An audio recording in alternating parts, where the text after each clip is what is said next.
வணக்கத்துடன் pepper and salt அரசியல் என்கின்ற இந்த வலையொலியில் உங்களை சந்திப்பதில் நான் பெரும் மகிழ்ச்சி அடைகின்றேன். இன்று ஊடகங்களில் இரண்டு பிரதான செய்திகள் முதன்மையாக பேசப்படுகின்றன. ஒன்று, நயன்தாரா அவர்கள் குமுறி இருக்கக்கூடிய ஒரு சில கருத்துகள். அதன் பின்பு ராஜபாளையம் பகுதியிலே காவல்துறை அதிகாரிகளை விரட்டி அடித்த ஒரு கும்பல். இது இரண்டும் தான் இன்று தமிழக ஊடகங்களில் முதன்மையான ஒரு களத்தை கையில் எடுத்திருக்கிறது. நயன்தாரா அவர்களுக்கும் தனுஷுக்கும் இடையே என்ன கருத்து வேறுபாடு? எதற்காக நயன்தாரா இப்படி ஒரு அறிக்கையை வெளியிட வேண்டும்? அதன் பின்னணியில் இருக்கக்கூடிய விடயங்கள் என்ன? இவைகளை குறித்து நாம் ஆராய வேண்டியிருக்கிறது.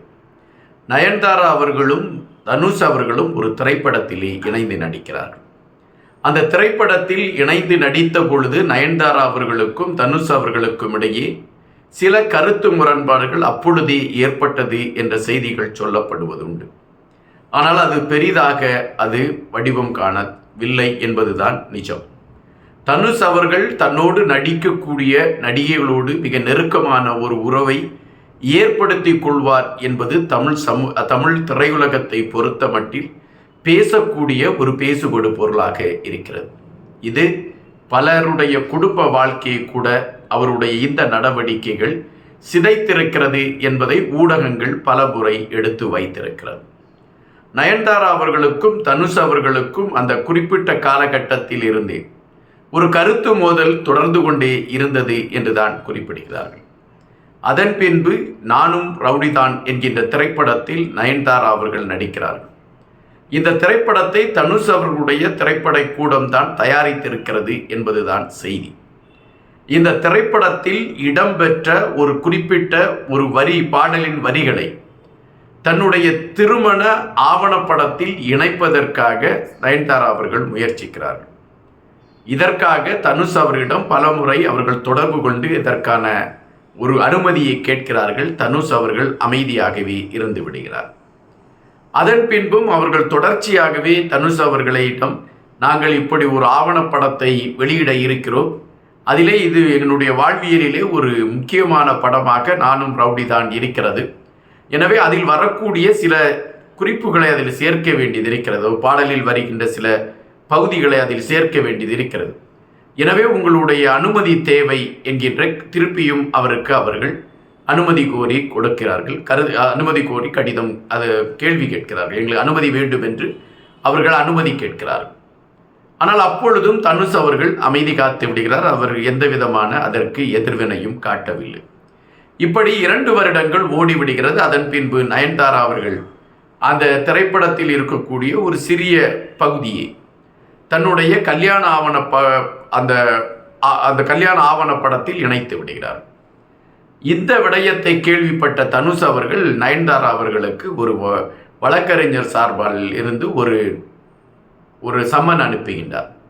அந்த சம்மனில் நாங்கள் தயாரித்து இருக்கக்கூடிய இந்த திரைப்படத்தில் இடம்பெற்ற குறிப்பிட்ட சில பகுதிகளை நீங்கள் உங்களுடைய திருமண ஆவணப்படத்தில் இணைத்திருக்கிறீர்கள், அதற்கான உரிமத்தை நீங்கள் எங்களுக்கு கொடுக்க வேண்டும், அதற்கான உரிமை நஷ்டஈடை நீங்கள் எங்களுக்கு கொடுக்க வேண்டும், சுமார் 10 கோடி ரூபாய் அதற்கு நீங்கள் செலுத்த வேண்டும் என்று வழக்கறிஞர் சார்பில் நயன்தாரா அவர்களுக்கு சம்மன் அனுப்பப்படுகிறது. இதுதான் நயன்தாரா அவர்களுக்கு ஒரு பெரிய கோபத்தை எழுப்புகிறது. நானும் நீங்களும் இணைந்து நடித்திருக்கிறோம், உங்களை இந்த தமிழ் திரையுலகத்தில் வளர்ந்து வருகின்ற ஒரு கலைஞராக பார்க்கிறார்கள், அல்லது நீங்கள் உயர்ந்த ஒரு கலைஞராக இருக்கிறீர்கள். ஒரு குறிப்பிட்ட திரைப்படத்தில் இருக்கக்கூடிய ஒரு 30 வினாடிகள் உள்ள காட்சியை பயன்படுத்தக்கூடாது என்று நீங்கள் மௌனம் சாதித்ததும், பயன்படுத்தி விட்டோம் என்று சொன்னவுடன் 10 கோடி ரூபாய் நீங்கள் நஷ்டமீடு தர வேண்டும் என்று சொன்னதும் இதன் பின்னால் பல உள்நோக்கம் இருக்கிறது. நீங்கள் தமிழ் மக்கள் உங்களை பார்த்து கொண்டுதான் இருக்கிறார்கள். நீங்கள் ரசிகர்கள் முன்னால் நடிப்பது ஒன்று, உங்கள் உள்ளால் இருக்கக்கூடிய உள்மனம் ஒன்று. உங்களுடைய முகத்தோற்றமும் உங்களுடைய மனத்தோற்றமும் நீங்கள் வெளியே காட்டுவது வேறு விதமாக இருக்கிறது, ஆனால் நீங்கள் நடப்பதோ வேறு விதமாக இருக்கிறது. எப்பொழுதும் தமிழக மக்கள் உங்களை நம்பிக்கொண்டு இருக்க மாட்டார்கள். காலம் மாறுகின்ற பொழுது உங்களுடைய முகத்திரைகள் கிழிவதற்கான வாய்ப்புகள் இருக்கிறது என்று குமரி கொட்டிவிட்டார் நயன்தாரா. இதுதான் இன்றைய அதாவது அரசியல் களங்கள் அல்லது சமூக வலைதளங்கள், ஊடகங்கள், இவைகளில் இன்று இது பேசுபடு பொருளாக மாறி இருக்கிறது. இதற்கு தனுஷ் அவர்கள் என்ன பதிலை சொல்ல இருக்கிறார்? உண்மையிலே தனுஷ் அவர்கள் எதற்காக 10 கோடி ரூபாய் நஷ்டஈடு வேண்டும் என்று கேட்டார்? அல்லது நானும் ரவுடிதான் திரைப்படம் தயாரிக்கப்பட்ட காலகட்டங்களில் நயன்தாரா அவர்களுக்கும் தனுஷ் அவர்களுக்கும் இடையே ஏற்பட்ட முட்டல் மோதல் என்ன? அதன் காரணத்தின் வெளிப்பாடுதான் இதுபோன்ற செயல்களை தனுஷ் அவர்கள் செய்கிறார்களா என்கின்ற கேள்வியை வைக்கின்ற பொழுது நயன்தாரா அவர்கள் சொன்ன ஒரு குறிப்பு இதிலே நாம் வைக்க வேண்டியதாக இருக்கிறது. நானும் ரவுடிதான் திரைப்படத்தில் நடித்த பொழுது என்னை குறித்து அவர் குறிப்பிட்ட சில வார்த்தைகள் இன்று வரை என் மனதிலே உறுத்தி கொண்டுதான் இருக்கிறது.